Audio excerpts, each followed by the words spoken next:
you tell us a bit about what you were like back in 66, 67? I would consider myself wild at the time, aggressive. It was more like playing football, like American football, like full contact sport. It was kind of how I thought. You know, there was our team, there was their team, and we kept banging into each other. I also think I was very tactical. I still am tactical. It's how I made my living all these years. For some reason, I think tactics. And I'm willing to believe that I might not be as good as somebody over there. Or they may be weaker than me, but I don't make it up. So how I was aggressive, always pushing.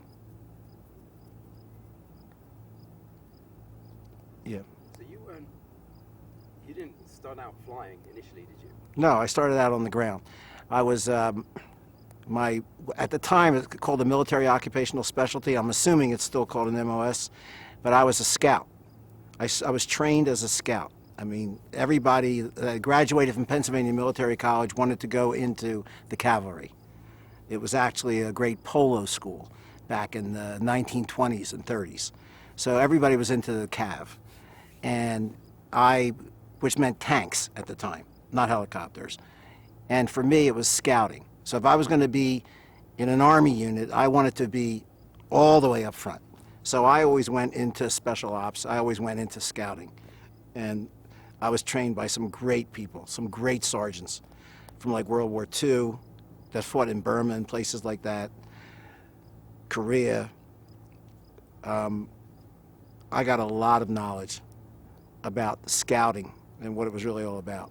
So that's what I brought to the game. And so how did it end up that you were flying Hueys? I was actually in Germany at the time. This was early 65. And I was part of a lead recon unit for the 2nd of the 9th Cavalry. And we were on the Czech-German border during a snowstorm. And part of that unit had what's called D Troop, which was helicopters. And this one day, this guy came in a Huey. I think his name was Randy Merritt. And he put down his window, and he had short sleeves, and he was drinking a cup of coffee, and I was freezing my butt off. And he just looked at me, and he said, "You're such a jerk." He used other words. I'm trying to keep it clean here. "You're such a jerk." And I looked like, why? He said, "Look at you. You're freezing your ass off.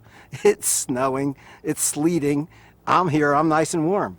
What does that tell you?" And I still couldn't connect the dots. And he said, "Man, you should sign up for helicopter training.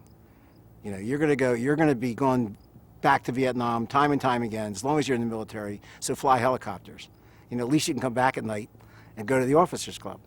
So the next day at the officers club, there was a sign that says, "We're looking for helicopter pilots." So I said, "Take me."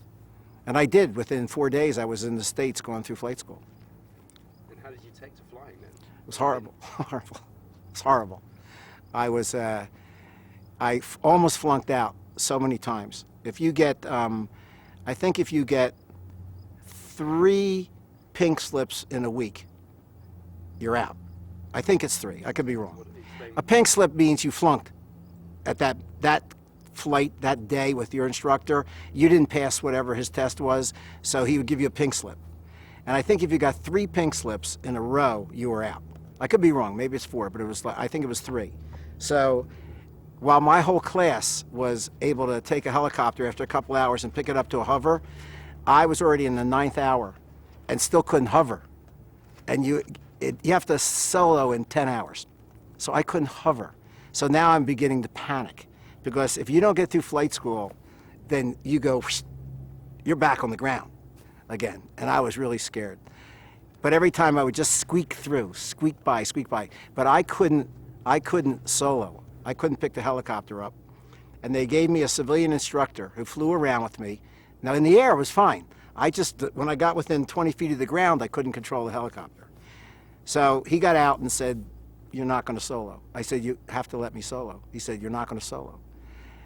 I said, "You have to let me solo. I'll make it." He said, "No, you'll die." I said, "I'll make it." So he said, "Fine, go ahead." And he walked away. But by the way, I since have met that guy. He was the president of a company. I actually coached this guy. Anyway, he walked away. He didn't look back. He walked towards the tower. And I put my helmet on, and I went to pick the helicopter up to a hover, except I had wrapped the cord around my neck, so my head went back like this, so I had to lay the helicopter back down again. I straightened it out. The tower said, "Are you okay? Are you okay?" And I just turned off the radio. And I just took a deep breath. I picked it up, and the helicopter was like this, but I got it off. And the first time I came around, you have to do it 3 times. I actually made it. That was feeling kind of good. The second time I came around, it got really bad. And I was kind of like going like this. The third time I came around, I was hedge hopping, like this. I got the last hedge and put the helicopter down and like shut it down and ran out of the helicopter. I didn't even take it off the runway. And so I had soloed. But I was out of 84, I think I was ranked 82. So I was really bad all the way through. I was a bad pilot. So tell us about the little card. Oh, when you get your wings at the end, they give you, I don't know what the name of the card is, but it's yay big. You know, it basically says, okay, you got your wings. And on the back of it, from my original instructor, the guy who let me solo, it said, just remember, you are absolutely the worst pilot we've ever put through the program.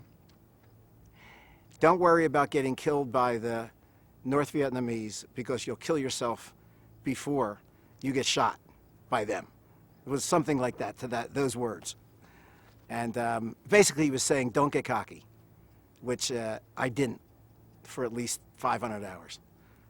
Right, because I think Tom was saying that there was this, they did some research that Yeah.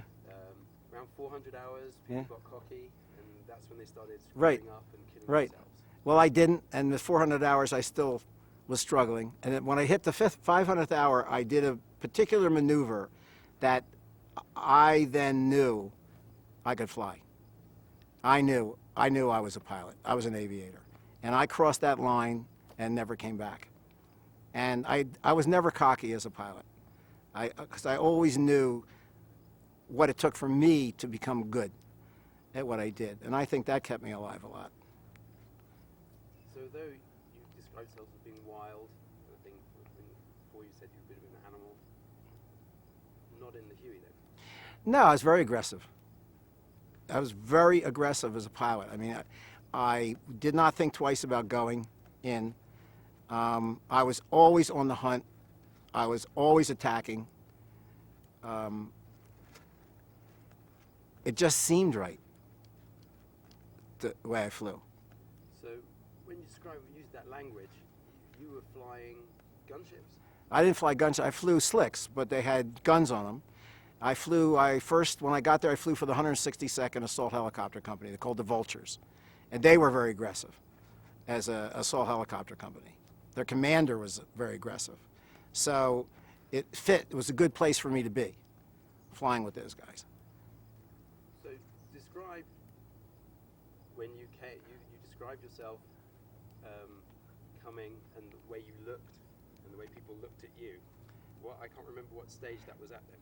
Oh, well, I and a number of other guys, I'm not sure where they were from, but when I look, everybody had was a scout, was like a pure scout, and had that experience. And we got put into Operation Junction City, which was in February of '67, about 4 days before the 173rd actually jumped in. And our job was to manage the potential landing spots, to see if they were as good on the ground as people had said they were from photography. And then our job was to, once the 173rd got in there, our job was to manage the helicopter operations. Like to say, don't go here, but you can go there. This is safe, that isn't safe. And so we were out there for about 2 months. We were there before it started, we were there while it was going on, and then we shut it down. And that was a couple times we were actually in hand-to-hand combat, you know, right, because there was no perimeter. And So that was different. But during that time, I was very scruffy. You know, my hair got really long. I had a beard. It was compared to the unit I finally went to, I was an animal, and they were everything was very proper. Describe how you wear, what you My, wear. well, you know, my fatigues were like hand washed by me, so they were not like ironed, so they were kind of faded and scruffy, and I had a beard by then. My hair was long, you know, I even had it tied back a little bit. I always carried a shotgun. I carried a Car 15, which is a automatic, you know, the stock folds down, airborne Car 15. I had a 45. I carried a 25 in my boot, and just the way I was. And when I got assigned to 2 Field Force, I came right from, we went back to Cucci, I grabbed my duffel bag and went right to 2 Field Force and signed in, like that. And I walked through that door, and I felt embarrassed. I felt very self-conscious, because when I walked in there, everybody was like very pretty. You know what I mean? Their hair was just right, and you know, all their uniforms were starched, and the desks were just perfect. And I come walking in, slogging in with muddy boots, and yeah, I felt like I had walked into, like, you know, I don't know what to say, a little too clean for me. And it was like, it was tough to get over. It was, people looked at me like I was an animal, which I had just been in the field. So anyway, so I cleaned up over a couple days and got used to living in a villa, which we did. And did you still have your helmet? My white helmet? Yeah. Yeah, I carried my helmet. Well, I kept that all the way through.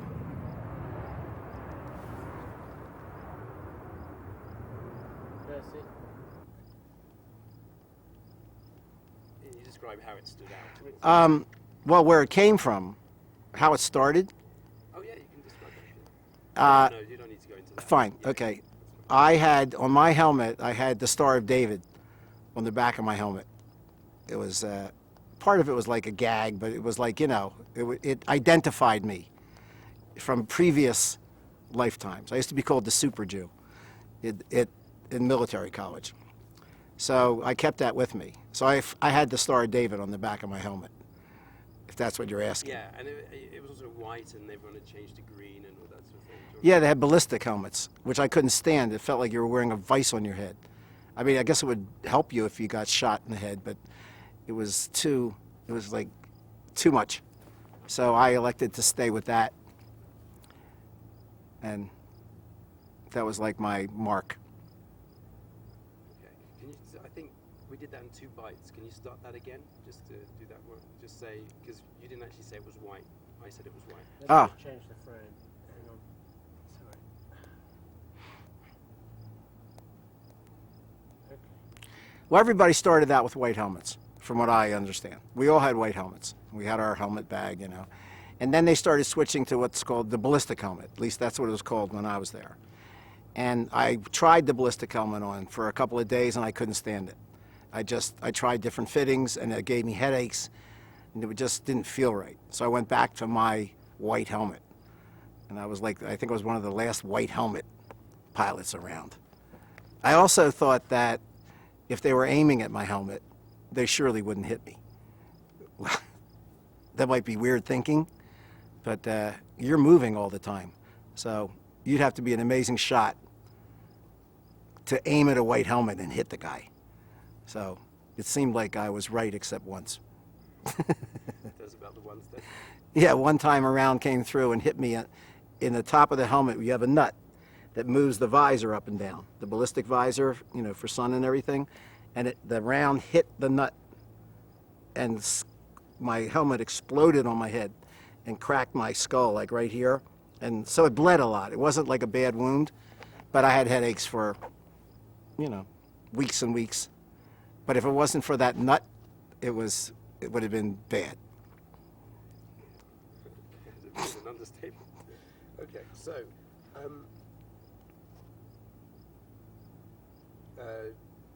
what did you know about Tom then when you were flying with him? Nothing. Nothing, absolutely nothing. I'd been in the unit about probably a month, and knew nothing about Tom. You know, he was Tom Bach. He was a warrant officer, and you know, I mean, I knew him by sight, but didn't know anything about him. I knew he could fly a helicopter, so. So when you're going on your VIP mission,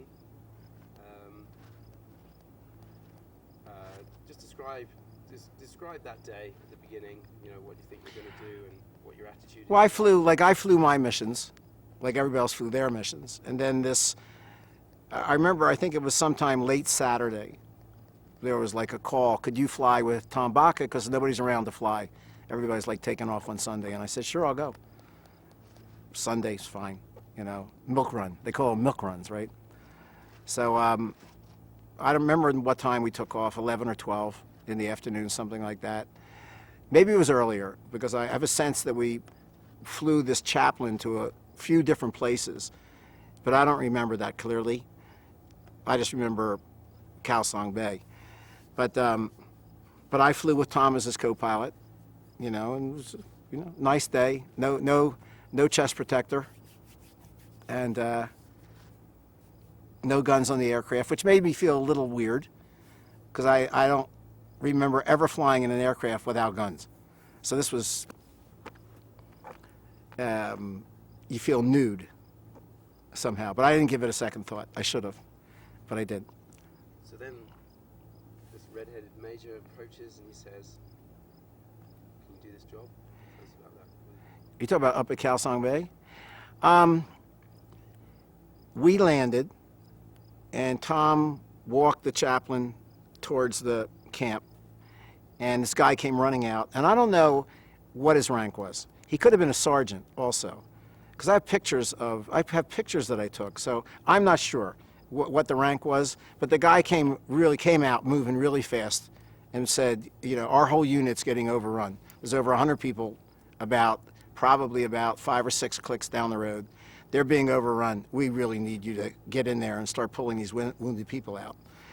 And the first thought was like, oh goody, like, come on, let's go.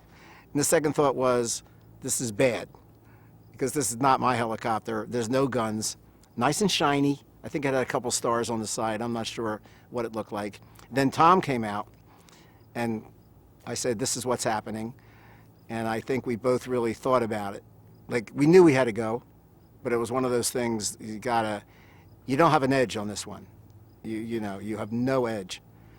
But we elected to go. And so we made the first run. Well, hold on. Good. What did Tom say initially? 'Cause you knew. Well, initially I said to Tom, because I knew Tom had 10 days to go. So I was starting to think, oh my God, if something happens to him, like, his family will probably get a letter saying, hey guys, I'll be home, I'll see you in a couple days. You know how long it takes for mail to get there. And so I said to Tom, you know, you don't have to go on this one. I had to say that to him. I knew full well that he would go, but I had to say it for my own conscience. And of course he said, you know, well, we're going. You know, it's his aircraft too, it wasn't my aircraft. So we went.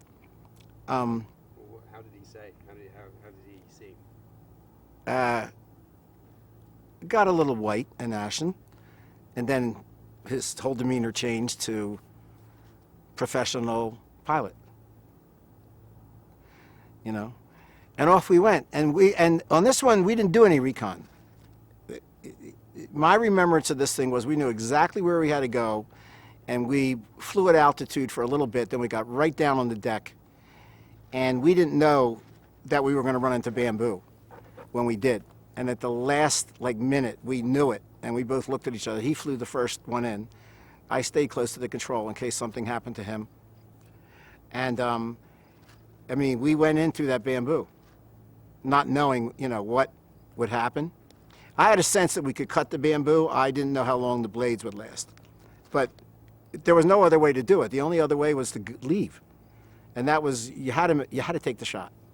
So we did, and we got in, and pulled in the first group of people.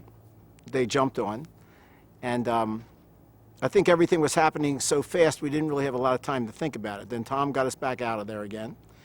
We flew back, landed, people got off the aircraft, and then the same guy came out again and said, please, can you go back? And prior to that, we've been calling for help. Maybe I run this thing back a little bit. It started out, the first consideration was that we had no guns and it was a VIP aircraft. There were written orders, basically, that said, you never fly a VIP aircraft into a combat situation, you call for backup first. So we called for backup.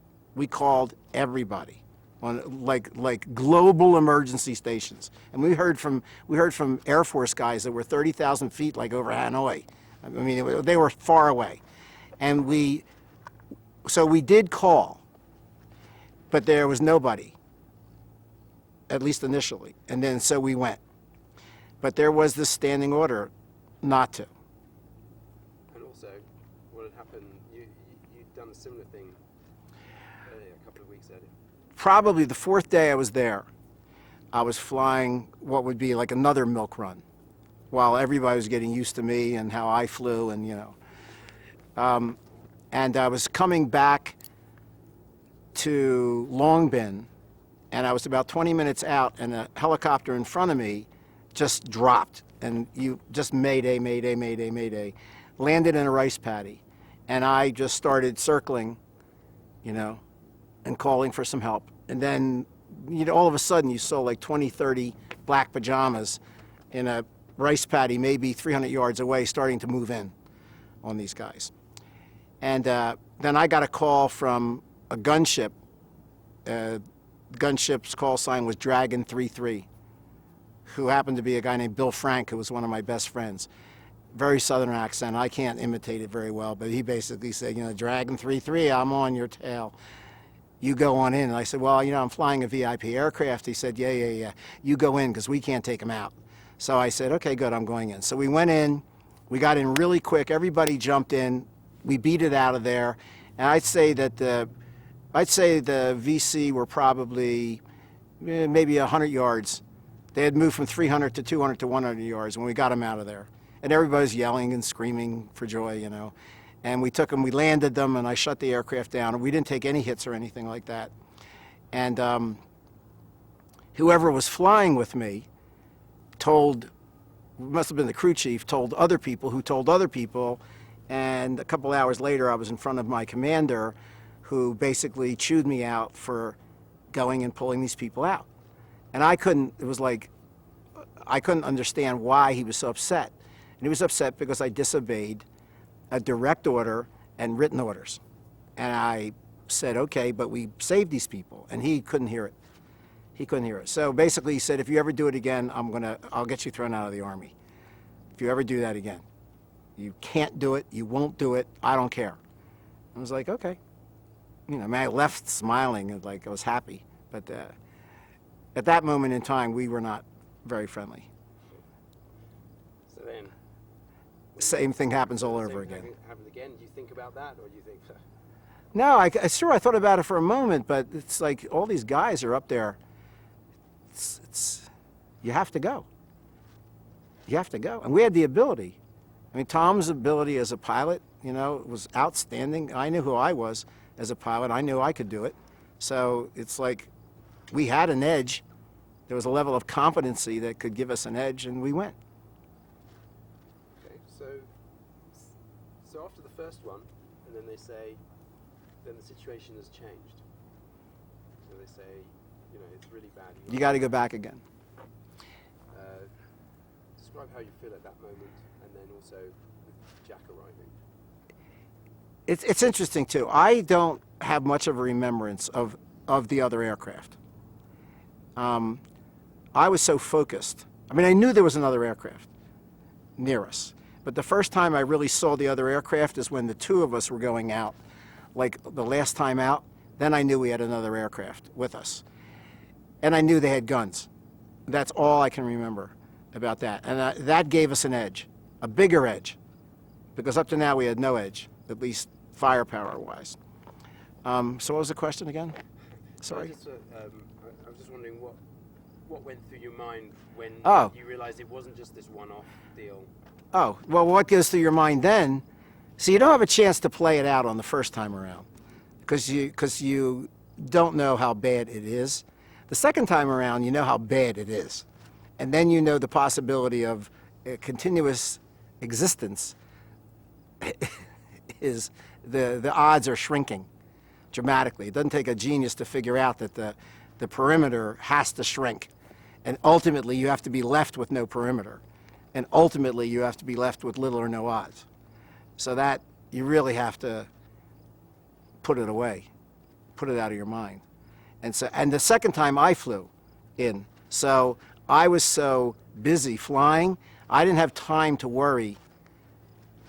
I didn't have time to think on the second time in, that was a gift. And it was great for Tom to have been willing to share the responsibility. You know, some other pilots that you could fly with wouldn't let the other guy fly. You know, my aircraft, I fly, I do it. Now, when I'm the aircraft commander, I always let everybody take their shot, unless they just couldn't fly. That's another story. And then I stay close to the controls. So Tom was very, it may be even perceptive, because it was a lot of stress, you know, and you have 150 people or 130 people out there. You're not going to do it in 1 or 2 runs. There had to be multiple runs. So we took turns. So the second time in, I didn't have much to think about. The third time in, when Tom was on the controls, I had a lot to think about. And I really started, I started thinking about my daughter. And I really got to a point where I was not worried so much about that I would die, but that I would die and she'd be left with, I think I shared it before, with a box of medals and a bunch of pictures. And that got really emotional for me. I don't remember if I was crying or not, but it was like one of those things where I had to live so that she wouldn't get screwed up, you know. So I think I prayed. Yeah. And so you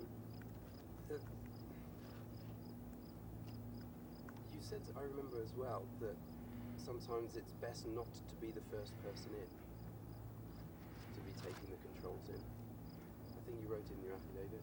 Am I misremembering that? For me, it was. For me, it was. First of all, it's like it was. Number one, it was Tom's aircraft. Number two, we hadn't flown together before, and I trusted his ability. I didn't know if he trusted mine, because who am I? You know, I'm just a new guy. We had never talked, so he had no idea that I had already flown like 300 or 400 missions, you know, and had been in combat, like on the ground and everything like that. We didn't know anything about each other. So it was good for me because it gave me a chance to really get a read on the situation.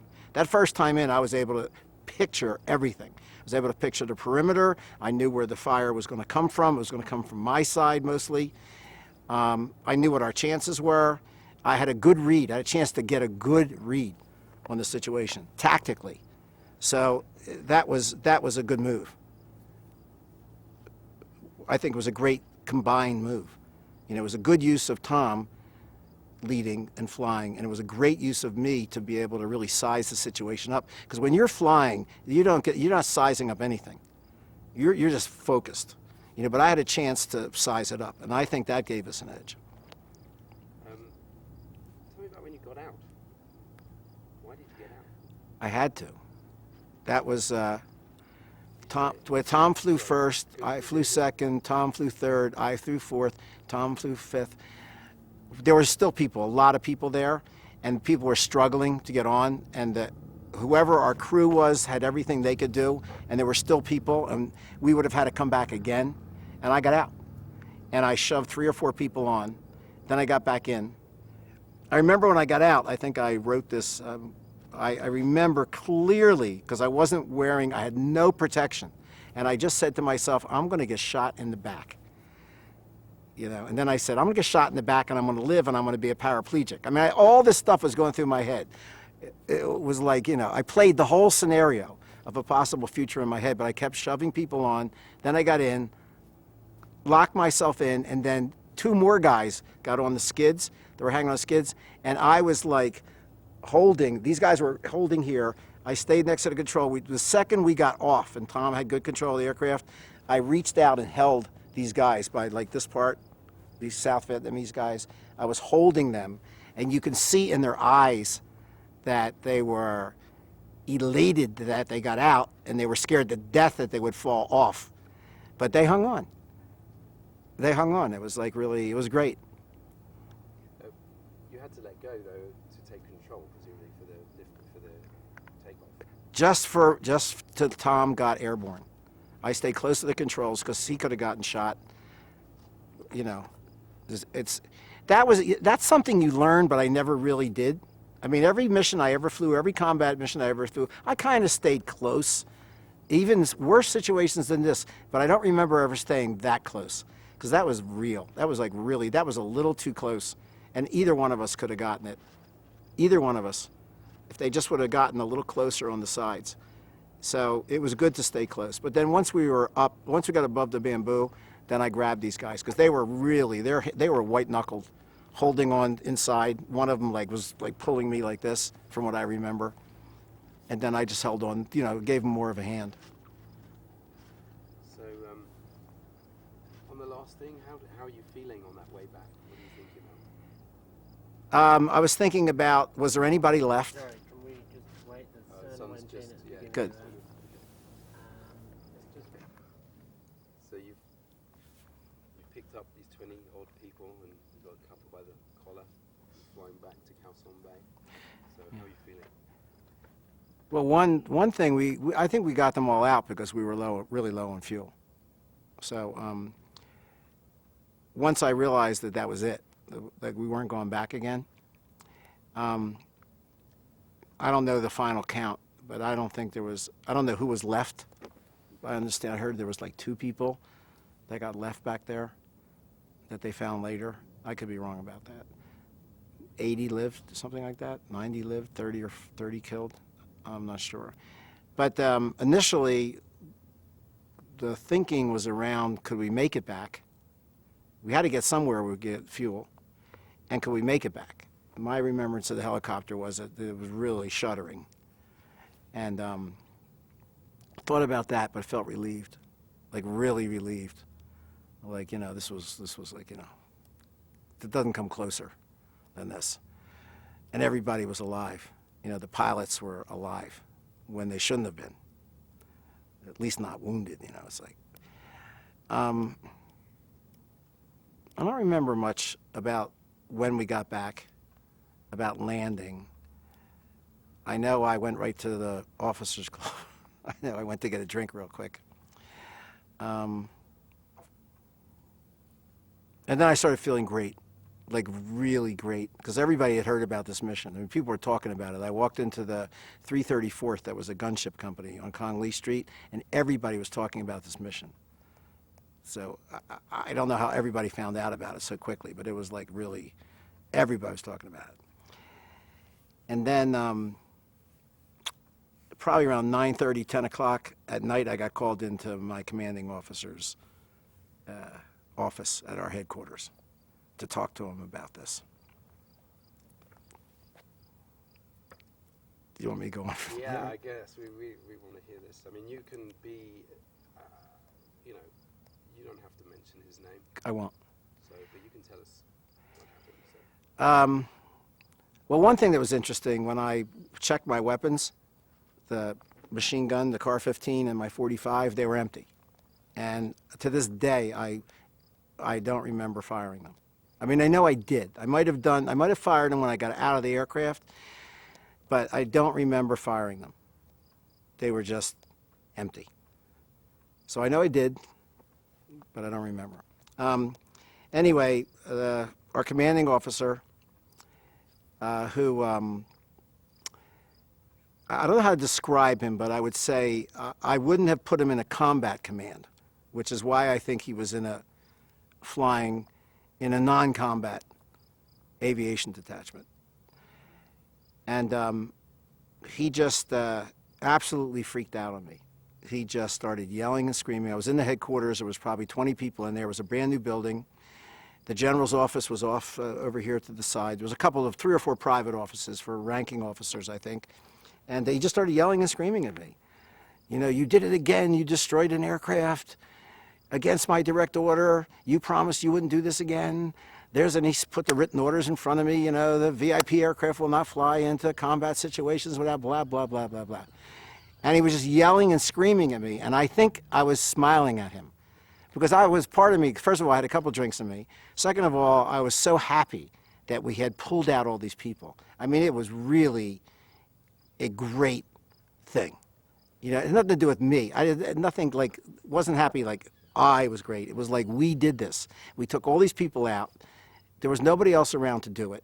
And so it was like a big win. And I was feeling great. And rather than a commander saying, way to go, and by the way, we'll get your helicopter fixed, it was, you know, Larry Liss, you're a dirtbag, you don't follow orders. You're not he said to me, you're not the kind of officer we want in the Army. He's just yelling and screaming at me. And I smiled, I did something, and he pushed me. And I went flying over a chair. And in those days, I think it was a big mistake to push me, because I bounced back up and punched him. And then all these staff people jumped in and pulled us apart. And then the general came on the scene. I don't know if he was in his office or somebody had called him. And the general called our commanding officer into his office. And you could hear them like yelling, but it was muffled. So I don't know what they said to each other. But he came storming out, pushed by me. I mean, a huge space. And he like went out of his way to like come right for me and pushed by me and like shouldered me and went storming out, you know, we'll talk later, something like that. Then the general called me in his office, and the general said, it was a bad thing that you did, disobeying a direct order. It was a great thing that you did, disobeying a direct order. And I've negotiated with your commanding officer, you guys are going to get distinguished flying crosses. I said, great, thanks. He said, look, it should have been a lot higher. What you guys did was exceptional, extraordinary. So this was a negotiated settlement, something like that, those words. And I said, okay, you know, I'm happy, I'm alive. And that was it. And then I think the picture that the Army took dated August, maybe August 7th, when they gave me the DFC there at 2 Field Force. So I have a picture of the general shaking my hand, and what you can't hear is that he said, just keep on saving people, which was great that he said that to me. And I have that picture, I saved that picture. So Yeah, we'd like to see that. That'd be great. I'll get it to you, yeah. Change tape. There's almost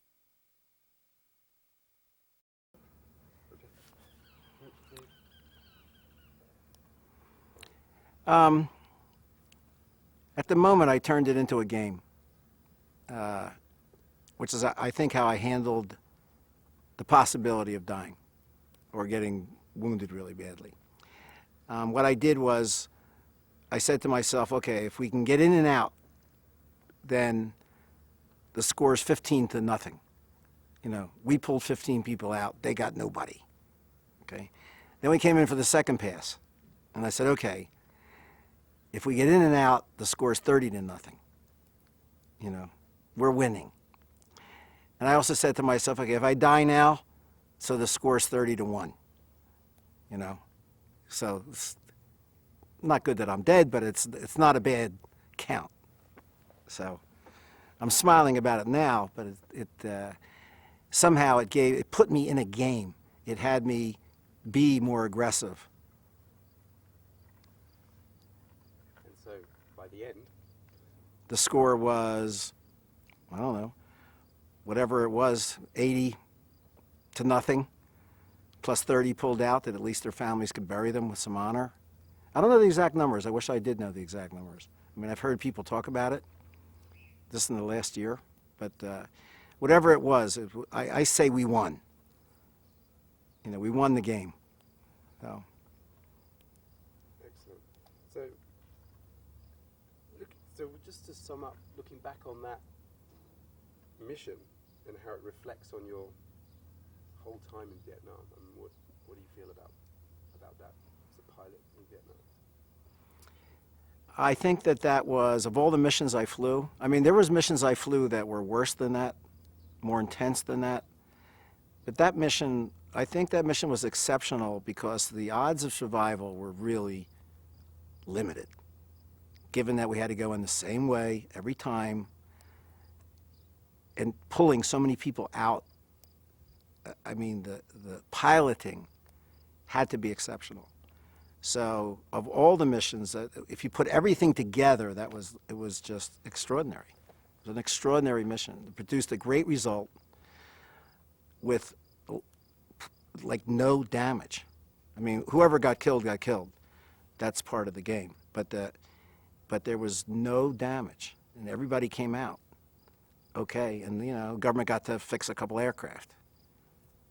So doing it over and over and over again. It wasn't like a single ship mission where you go in, you pull people out, you get shot up, you live or die. It was like over and over and over again.